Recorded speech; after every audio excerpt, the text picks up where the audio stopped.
안녕하세요. 절세퀸 황경미 세무사입니다. 5월은 종합소득세 신고 납부의 달인데요. 오늘은 프리랜서 분들의 종합소득세 신고에 대해서 말씀드려 보겠습니다. 프리랜서 분들은 세금을 3.3% 차감하고 받으시는 분들을 말하는데요. 이 프리랜서 분들의 기장 의무 판정은 어떻게 하는지 먼저 말씀드리고, 그리고 필요 경비 차감 항목에는 어떤 것들이 있는지, 필요 경비를 차감하고 추가적으로 받으실 수 있는 소득 공제 항목에 대해서 순서대로 말씀드려 보겠습니다. 먼저 기장 의무에 대해서 아셔야 되는데요. 기장이라고 하는 것은 손익계산서와 재무제표를 작성하고 회계 기준에 맞춰서 신고를 하는 것을 기장이라고 합니다. 이 기장 의무가 있으신 분들은 복식부기 의무 대상자입니다. 복식부기 의무 대상자라면 기장을 하여서 신고를 할 의무가 있는데요. 이 기장 의무는 7,500만 원을 기준으로 결정이 되신다고 생각하시면 됩니다. 7,500만 원이 언제 발생하셨는지가 중요한데요. 2020년도 기장 의무 판정은 2019년을 기준으로 결정이 됩니다. 즉, 2019년도에 7,500만 원을 초과하여서 프리랜서 소득이 발생하신 분이라면 2020년도에는 반드시 복식부기로 신고를 하셔야 합니다. 복식부기인지 아닌지는 종합소득세 신고 안내문에 표시되어 있는 것을 확인하실 수 있는데요. 종합소득세 신고 안내문에 간편장부인지 복식부기인지가 적혀 있습니다. 이 부분을 한번 확인을 해보시면 되고요. 복식부기로 적혀 있는 분이 간편장부로 신고를 하시게 되면 신고를 하지 않은 것으로 봐서 무신고 가산세를 부담하게 됩니다.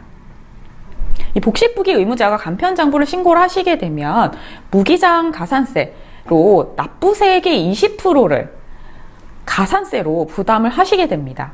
그런데 반대로 간편장부이신 분이 복식부기로 신고를 하셔서 이득이 보는 경우가 있는데요.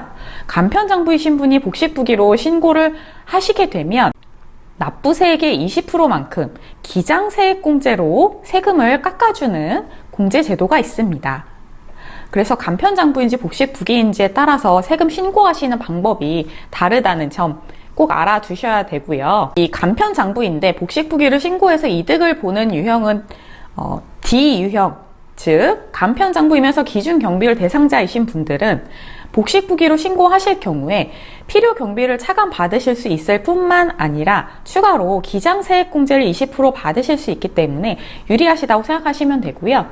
그리고 반대로 복식부기 의무자는 반드시 복식부기로 신고를 하셔야 되는데, 만약 복식부기로 신고를 안 하고 간편장부로 신고를 하셨다면 무신고로 봐서 납부세액의 20%만큼 가산세를 부담하셔야 합니다.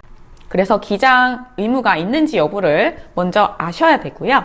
기장 의무에 대해서 아셨다면 먼저 종합소득세 신고 플로우를 말씀드리고 거기에 따른 필요 경비 항목과 그리고 소득공제 항목을 말씀드리겠습니다. 먼저 종합소득세 신고 순서를 아셔야 되는데요. 먼저 총 수입 금액을 파악하셔야 됩니다. 총 수입 금액은 종합소득세 신고 안내문에 내가 2020년도에 발생한 총 수입에 대해서 확인하실 수가 있는데요. 이 총 수입을 아셨다면 총 수입에서 필요 경비를 차감한 것이 사업 소득이라고 보시면 됩니다. 프리랜서 분들도 마찬가지인데요. 프리랜서 분들도 사업 소득으로 분류되시기 때문에 총 수입에서 필요 경비만큼 차감한 금액을 나머지를 사업 소득이라고 보고, 이 사업 소득에서 추가적으로 공제 받으시는 것이 소득 공제입니다. 이 소득 공제를 차감한 나머지를 과세 표준으로 봐서 이제 세율을 6%에서 42%만큼 곱하여서 세금이 계산되게 됩니다. 이 계산된 세금에서 아까 말씀드린 기장세액공제 같은 세액공제 항목을 차감하고 이제 종합소득세 결정세액이 결정되게 됩니다. 이 결정세액과 종전에 납부하셨던 3.3%의 세금 중에 어느 것이 큰지에 따라서 환급액이 결정되는데요. 예전에 3.3%를 이미 납부하신 금액이 지금 종합소득세 신고하실 때 나온 결정세액보다 3.3%가 더 크다면 무조건 환급을 받으시는 거고요. 지금 결정세액보다 3.3%가 더 작다면 추가 납부세액이 발생하신다는 점을 알아두셔야 됩니다. 필요경비 항목에 어떤 것들이 있는지 먼저 말씀드리겠습니다. 프리랜서 분들이 필요경비로 적용받으실 수 있는 것은 사업과 관련하여서 지출하신 모든 비용이 해당됩니다. 즉, 프리랜서 활동을 하면서 지출하신 비용이 모두 다 해당되신다고 생각하시면 되는데요. 주의하실 점은 프리랜서로 활동하시면서 지출하신 비용은 본인 명의의 신용카드나 본인 명의의 리스료, 본인 명의의 임차료를 지불하셔야 된다는 겁니다. 가족 명의나 아니면 동업자의 명의로 지출을 하셨다면 이것은 경비로 인정받기가 어렵습니다. 본인 명의로 받으셔야 된다는 점 꼭 주의하셔야 되고요. 프리랜서 활동을 하시면서 필요 경비로 인정받으실 수 있는 것은 제일 먼저 건강보험료입니다. 프리랜서 분들은 지역가입자로 건강보험료를 납부하실 텐데요. 이 건강보험료도 필요 경비로 인정받으실 수 있습니다. 그리고 업무와 관련하여서 지출하신 비용은 모두 다 해당되시는데, 프리랜서 활동을 위해서 컴퓨터를 구입하시거나 노트북 아니면 포토샵 같은 컴퓨터 프로그램을 구입하셨다면 모두 다 해당이 되시고요. 어떤 사무실을 임차하여서 임차료를 지불하셨거나 또는 자동차를 리스하여서 리스료를 납부하셨거나 자동차 보험을 가입하셨거나 자동차를 운행하시면서 유류비를 지출하셨거나 주차비를 지출하셨거나 모든 비용이 다 해당이 됩니다. 그리고 프리랜서 활동을 위해서 광고비를 지출하셨거나 아니면 세미나에 참석하실 때 세미나 비용을 지출하셨거나 교육비를 지출하신 것도 모두 다 해당이 되신다고 생각하시면 됩니다. 그리고 프리랜서 본인의 통신비, 즉 인터넷비, 핸드폰비 같은 것들도 다 해당이 됩니다. 그리고 또 추가적으로 말씀드릴 것은 기부금도 해당이 됩니다. 기부금도 필요 경비에 해당이 되시기 때문에 기부금 영수증을 반드시 받으셔야 합니다. 또 추가적으로 인정받으시는 것은 접대비 항목입니다.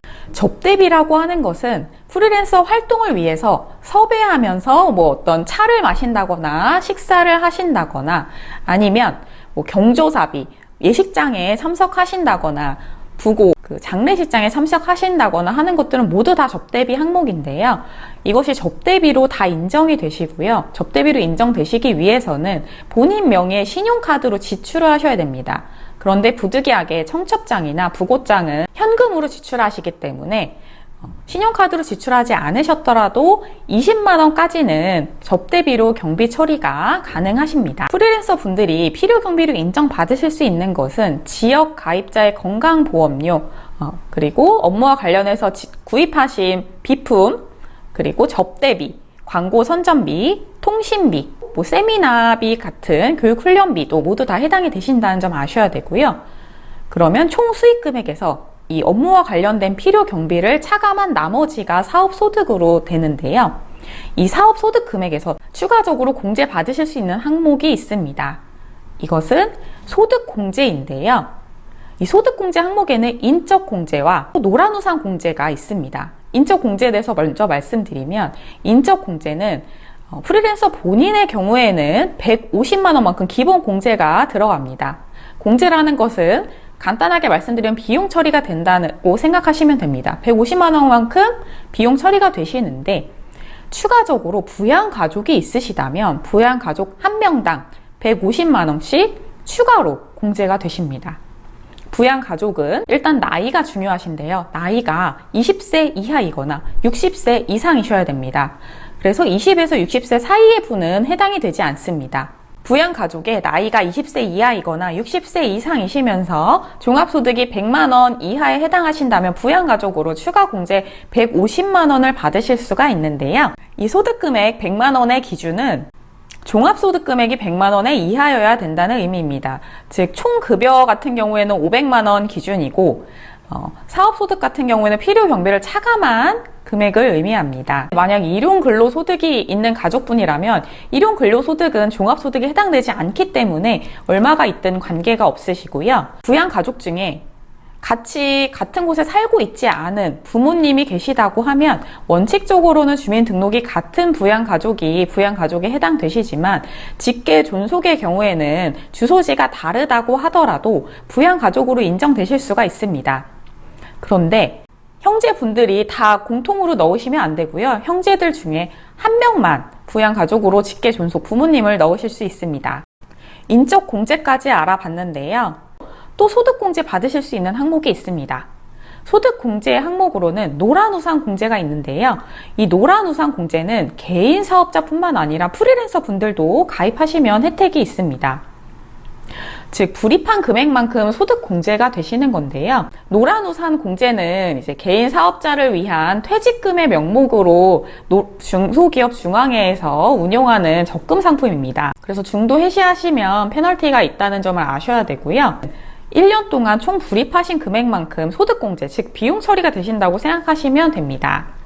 그래서 사업소득금액이 4천만 원에 미달하시는 프리랜서 분들은 사업소득금액이라고 하는 것은 총 수입에서 필요 경비를 뺀 나머지를 의미합니다. 사업소득금액이 4천만 원에 미달하시는 프리랜서 분들께서는 노란우산공제로 500만 원까지 소득공제 혜택이 있습니다.